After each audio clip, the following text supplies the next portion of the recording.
नमस्कार बच्चों। आज हम बात करने जा रहे हैं क्षितिज भाग 2 कक्षा 10वीं की हिंदी पाठ्य पुस्तक कोर्स ए का दूसरा पाठ बाल गोविंद भगत।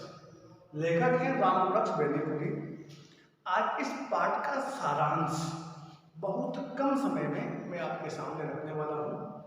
तो उसके लिए क्या किया है कि इस पूरे पाठ का जो सारांश है उसको हमने 10 पॉइंट में अलग अलग बांट दिया है। 10 पॉइंट में कैसे बांटा? पहला पॉइंट ले लिया बाल गोविंद भगत, मतलब बाल गोविंद भगत की जो रेखा चित्र है दिखने में कैसे थे उसकी हम बात करते हैं। आपने अगर पाठ पढ़ा है तो आप समझ जाओगे जल्दी ही।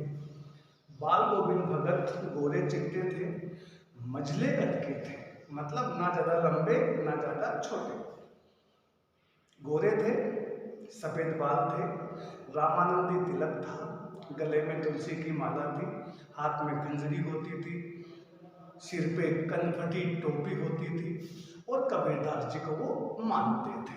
इस प्रकार से वो दिखने में थे। दूसरा पॉइंट लिया भगत की साधु प्रवृत्ति।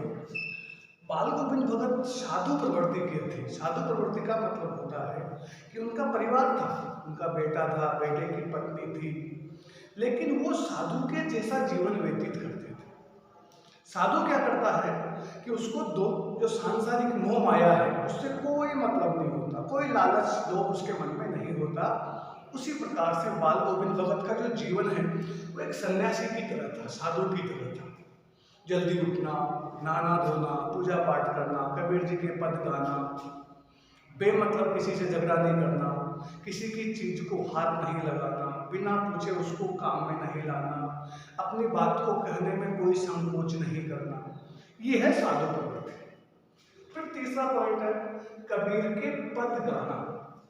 चूंकि बाल गोविंद भगत कबीरदास जी को अपना साहब, अपना ईश्वर, अपना मालिक मानते थे, वो उनके आदर्शों पे चलते थे और उनके पद गाते थे। कबीरदास जी के जो पद हैं, दोहे हैं, साखियाँ हैं, शब्द है, वो गाते थे और उनकी जो गाने की जो कला थी वो बहुत अच्छा गाते थे, मधुर गायन करते थे। अगला पॉइंट ले लो, भादो माह की रात में संगीत। भादो माह का मतलब होता है, जैसे अपन बोलते हैं ना, भादवा का जो महीना है भाद्रपद, उसमें रात में एक तरफ आप यूँ कह सकते हो कि वो जब गाते थे तो लोगों के कानों तक जब वो स्वर, वो आवाज पहुंचती थी तो लोग, सोते हुए लोग भी उठ करके उस संगीत की दिशा में खींचे चले जाते थे। अब है भगत की प्रभातियां। बाल गोविंद भगत और कुछ उनके साथी क्या करते थे, सुबह सुबह उठ के नहा धो के पूजा पाठ करके और पूरे अपने गांव में भजन गाते हुए एक चक्कर लगाते हैं जिसको बोलते हैं प्रभात फेरी। फिर है गर्मियों में आंगन में भीख। बाल गोविंद भगत जब सुबह तो पूजा पाठ करते ही थे, 2 मील दूर जो गंगा नदी थी वहां जाते थे, स्नान करते थे, पूजा पाठ करते थे। शाम को भी वो क्या करते थे, अपने आंगन में बैठ जाते थे संध्या करने के लिए, इसको संध्या बोलते हैं, और आसपास के लोग, बच्चे सब आ जाते थे और भजन गाते थे। चाहे कितनी ही गर्मी हो, लेकिन फिर भी देखते ही देखते ऐसा माहौल बनता था कि बीच में बाल गोविंद भगत नाच रहे हैं और उनके चारों ओर उनके जो पड़ोसी अड़ोसी हैं जो वहाँ आते थे भक्त, वो भी नाचने लग जाते थे। और जिसके लिए एक वाक्य कहा गया है कि जो तन है उस पर मन हावी हो जाता था। मन पर तन का हावी होना मतलब न चाहते हुए भी नाच पड़ना। अगला पॉइंट है भगत के बेटे की मृत्यु। देखो, भगत का जो बेटा था वो दुबला पतला था, थोड़ा मानसिक रूप से कमजोर भी था, इसलिए परिवार की पूरी जिम्मेदारी उसके पुत्र वधू, मतलब भगत के पुत्र की जो वधू थी, पत्नी थी, वो निभाती थी। और चूंकि भगत भी बूढ़े हो गए थे तो पूरी पारिवारिक जिम्मेदारी उन्होंने अपनी पुत्र वधू को, पतोहू को दे दी थी और वही निभाती थी। एक दिन क्या हुआ कि अचानक खबर फैली कि भाई भगत का जो बेटा है वो मर गया है, उसकी मृत्यु हो गई है।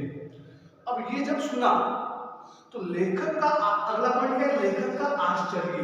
जो जो लेखक रामसूरत बेनीपुरी है, जब वो बच्चे ही थे वो तो उनके घर गए तो उन्होंने क्या देखा कि आंगन में एक चटाई बिछी है जिसके ऊपर बाल गोविंद का मरा हुआ जो बेटा है उसको लिटा रखा है, एक सफ़ेद चादर से उसको ढक दिया है, कुछ फूल और तुलसी के पत्ते उस पर डाल दिए हैं, सिरहाने पे एक दीपक जल रहा है, औरतें भी रो रही थी, पुत्रवधू भी रो रही थी और बाल गोविंद भगत जो है वो भजन गा रहे थे, खुशियां मना रहे थे, भजन गा रहे थे। और बीच बीच में जाकर के जो अपने पुत्रवधू थी पतोहू उसको भी कह रहे थे कि बेटा आप भी रो मत हो, आप भी खुशियां मनाओ, आप भी गाओ, उत्सव मनाओ। क्यों? क्योंकि जो मेरे बेटे की आत्मा है वो परमात्मा से मिलने चली गई और मिलन जो है वो उसी का संकेत है, दुख का नहीं। इसलिए तुम भी खुशियां मनाओ। तो एक पल के लिए लेखक को ऐसा लगा कि कहीं बाल गोविंद भगत पागल तो नहीं हो गए, इनका मानसिक संतुलन पुत्र की मृत्यु के कारण कहीं बिगड़ तो नहीं गया। लेकिन नहीं, वो जो कह रहे थे सच कह रहे थे। अगला है भगत की पतोहू के प्रति सजगता। बाल गोविंद जो भगत थे उनकी जो पुत्रवधू थी, बेटे की जो पत्नी थी, उसके प्रति कितनी सजगता थी बाल गोविंद भगत के मन में। कैसे? पुत्रवधू जब बेटा मर गया तो उन्होंने क्या किया कि श्राद्ध की अवधि 2-4 दिन का जो सूतक होता है वो जैसे ही पूरा हुआ, पुत्रवधू के भाइयों को बुलाया और कहा कि आप इसको ले जाओ और इसकी दूसरी शादी कर देना। जबकि पतोहू जाना नहीं चाहती थी, वो ये कह रही थी कि मैं नहीं जाऊंगी आपको छोड़कर, अगर मैं चली गई तो आपकी सेवा कौन करेगा, आपके लिए खाना कौन बनाएगा, आपको दवाई कौन देगा, आपका ध्यान कौन रखेगा।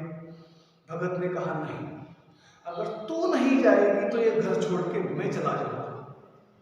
और फिर मजबूरन पतोहू पुत्रवधू को अपने भाइयों के साथ जाना पड़ा।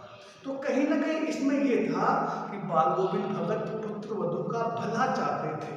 अगर उसका अपना स्वार्थ होता तो उसको जाने ही नहीं देते, लेकिन वो उसका भला चाहते थे, इसलिए गुस्सा करके जबरदस्ती उसको वहां से भेजा ताकि वो दूसरी शादी करे और उसकी जो शेष उम्र है वो आराम से गुजरे। अगला पॉइंट है बाल गोविंद भगत अब नहीं रहे। बाल गोविंद भगत अब नहीं रहे मतलब बाल गोविंद भगत चाहते थे कि मेरी मृत्यु ऐसी हो जैसा मैं चाहता हूँ। तो क्या हुआ, धीरे धीरे बूढ़े तो हो ही गए थे, वो हर वर्ष गंगा स्नान के लिए जाते थे। गंगा स्नान करने का भी महाकुंभ जिसे लगता है इस प्रकार से। तो गंगा स्नान का इतना मतलब नहीं था, वो तो वहाँ साधु संत लोग मिलते थे, उनको देखते थे। अब बाल गोविंद भगत क्या करते थे कि जैसे उनको 60 किलोमीटर जाना है तो वो क्या करते थे, घर से खाना खा के जाते थे और वापस घर आके ही खाना खाते थे। उनका कहना क्या था कि मैं एक गृहस्थ आदमी हूँ तो मैं भीख नहीं मांगूंगा रास्ते में, और मैं साधु हूँ तो मुझे किसी का संबल नहीं चाहिए, किसी का सहारा नहीं चाहिए। तो वो जाते थे, रास्ते में पानी पी लेते थे और उसी प्रकार से गाते ही जाते थे, भजन गाते आते थे। जब वो गंगा स्नान करके आए तो धीरे धीरे उनकी तबीयत बिगड़ गई। लोगों ने पूजा पाठ करने के लिए, जल्दी उठने के लिए मना भी किया, लेकिन वो किसी की सुनने वाले नहीं थे। धीरे धीरे कमजोर होते गए और एक दिन ऐसा आया कि बाल गोविंद भगत की जो आवाज है, भजन है, वो लोगों के कानों में नहीं पड़ी, आवाज सुनाई नहीं दी। जब लोगों ने देखा कि भाई आज ऐसा क्या हुआ कि बाल गोविंद भगत नहीं गा रहे हैं, जाके देखा तो उनका पिंजरा बड़ा था, मतलब बाल गोविंद भगत मर चुके थे, उनका मृत शरीर वहां पर पड़ा हुआ था। और इस पूरे पाठ में एक और चीज है कि जैसे बाल गोविंद भगत ने पतोहू का पुनर्विवाह करवाया, मतलब विधवा विवाह के समर्थक थे, उसी प्रकार से उन्होंने एक और काम किया था कि उनके बेटे की जब मृत्यु हुई तो उसकी चिता को आग भी पुत्र वधू से ही दिलवाई थी। मतलब उन्होंने कहीं ना कहीं इस परंपरा को तोड़ने का काम किया कि साहब शमशान घाट में महिलाएं नहीं जाती है, वो मुखाग्नि नहीं दे सकती, चिता को आग नहीं दे सकती। उन्होंने इस प्रथा का भी खंडन किया और आग दिलवाई। तो ये पाठ था हमारा बाल गोविंद भगत का। और इसमें हमने एक बात करी कि बाल गोविंद भगत जो गाते थे वो बहुत मधुर गाते थे। कैसे गाते थे कि जब वो गाते थे तो खेतों में जो काम करते जो लोग हैं, हल चलाने वाले हलवाए, उनके पैर भी एक क्रम से उठते थे। जो धान रोपने वाली महिलाएं हैं उनकी उंगलियां भी विशेष क्रम से उठती थी। जो बच्चे होते थे वो भी उछल कूद करते थे, मस्ती करते थे और इतना मधुर गाते थे कि उनके गाने की आवाज़ चारों ओर फैल जाती थी और लोगों पर उस आवाज़ का जादू सिर चढ़ के बोलता था। ये था बाल गोविंद भगत का सारांश। आपको समझ में आएगा, कहीं ना कहीं आपको इसका फायदा अवश्य मिलेगा। धन्यवाद।